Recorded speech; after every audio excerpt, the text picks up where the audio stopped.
The sound of the gavel echoed like thunder in the silent courtroom. "Order," the judge commanded, her voice sharp. All eyes turned to the young woman standing at the defendant's table, Emily. Her hands were trembling, her eyes glistening with unshed tears, but her jaw was set with quiet strength.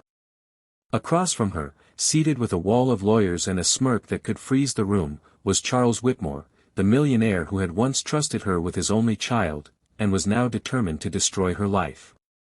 No one in that courtroom knew the full story, why a powerful man was so intent on crushing a poor nanny.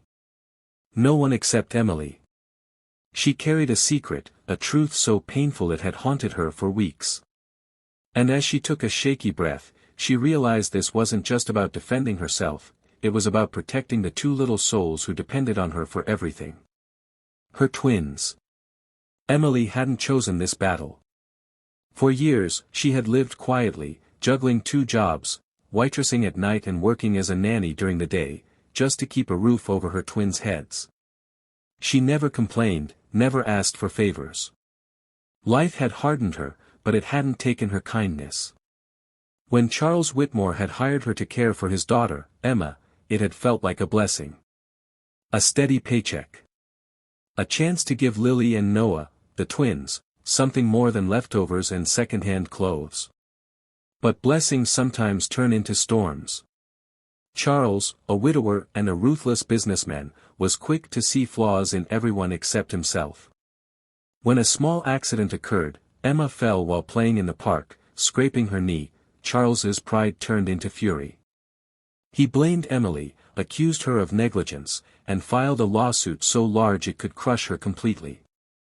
To Charles, it was about control. To Emily, it was about survival.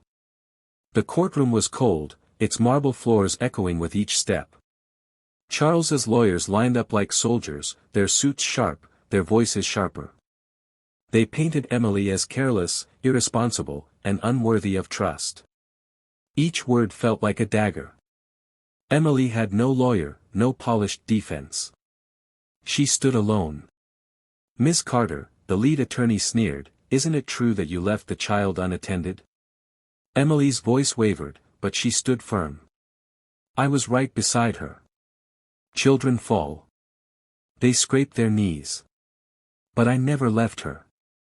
Not for a second." The judge, an older woman with silver hair and sharp eyes, studied her closely. Her name was Judge Eleanor Howard, known for her fairness but also for her intolerance of lies. Sitting quietly beside her in a wheelchair was her grandson, Daniel Howard, a boy of 12 with bright eyes and a gentle smile. He often accompanied his grandmother to court, watching and learning. At the back of the courtroom sat a woman no one noticed at first, Grace Whitmore, Charles's sister. Unlike her brother, Grace had a softness in her eyes. She had lost her husband years ago and knew the pain of raising a child alone. She had always admired Emily's devotion, though Charles brushed her opinions aside. Now, watching her brother attack this young woman, Grace's heart clenched. As the case dragged on, Emily felt her strength draining. She clutched the strap of her old leather bag, whispering silent prayers. And then the doors of the courtroom creaked open. Two small figures tiptoed inside, Lily and Noah. Their clothes were simple, their shoes slightly worn, but their eyes were bright with courage. They spotted their mother and waved timidly. Emily's breath caught. She had begged her neighbor to keep them at home, but perhaps fate had brought them here. The judge noticed them too. "Children, who are you?" Lily stepped forward, clutching a folded piece of paper.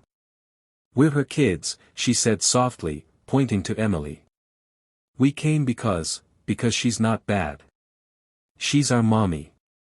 And she's the best." Noah added in his small voice, "She makes us feel safe. She sings to us when we're scared. She does the same for Emma too." The courtroom froze. Whispers filled the air. Even Charles shifted uncomfortably in his chair. Lily held out the paper to the judge. It was a child's drawing, 3 children holding hands with Emily in the middle. One child was labeled me, another Noah, and the third unmistakably resembled Emma Whitmore. Judge Howard's sharp eyes softened. She looked down at her grandson Daniel, who smiled warmly at the twins. "If I had a nanny like her," Daniel whispered loudly enough for the room to hear, "I'd never feel lonely again." The words, innocent yet piercing, filled the courtroom like a light breaking through darkness. Charles's jaw tightened. For years, he had buried himself in business deals, believing money was the only thing that mattered. He had forgotten the warmth of bedtime stories, the comfort of a lullaby, the gentle power of love. Seeing his daughter's happiness attributed to Emily had stung his pride. But now, hearing Emily's twins and even the judge's grandson speak so honestly, something inside him cracked. Grace leaned forward from the back, her voice steady. "Charles, open your eyes. She's given Emma what you couldn't, time, love, and safety. Don't destroy her because of your pride." The judge cleared her throat. "Mr. Whitmore, this case was meant to determine negligence. What I see is not negligence but devotion. Miss Carter has not only cared for your child but created an environment of love. Case dismissed." The gavel fell. Tears streamed down Emily's face as she hugged her twins tightly. They had saved her, not with money or power, but with truth. Grace approached, placing a gentle hand on Emily's shoulder. "You're not alone anymore," she whispered. And then, unexpectedly, Charles walked over. For once, his voice held no arrogance. "I was wrong," he admitted quietly. "You gave my daughter something money never could. Family. And I nearly destroyed you for it." Emily, though exhausted and shaken, met his eyes. "What children need most isn't perfection, Mr. Whitmore. It's love. That's something we can all give." In the weeks that followed, Charles began to change.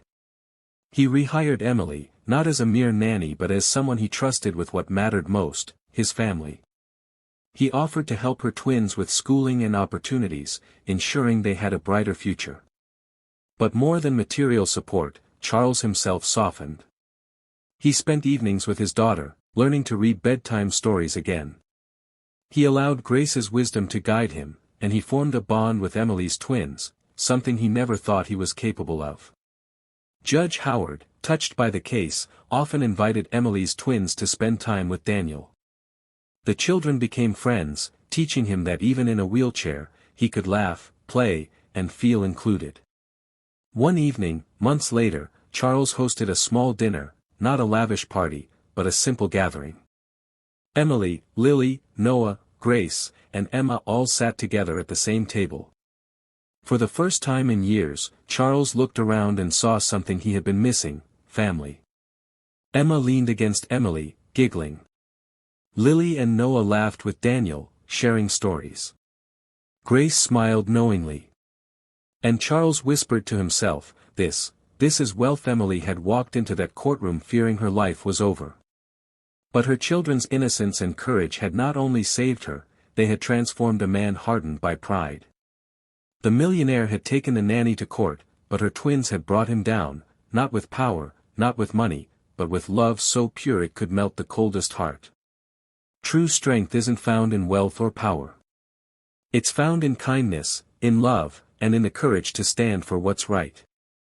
Even the smallest voices, like those of two children, can change the hardest of hearts and bring down the mightiest walls.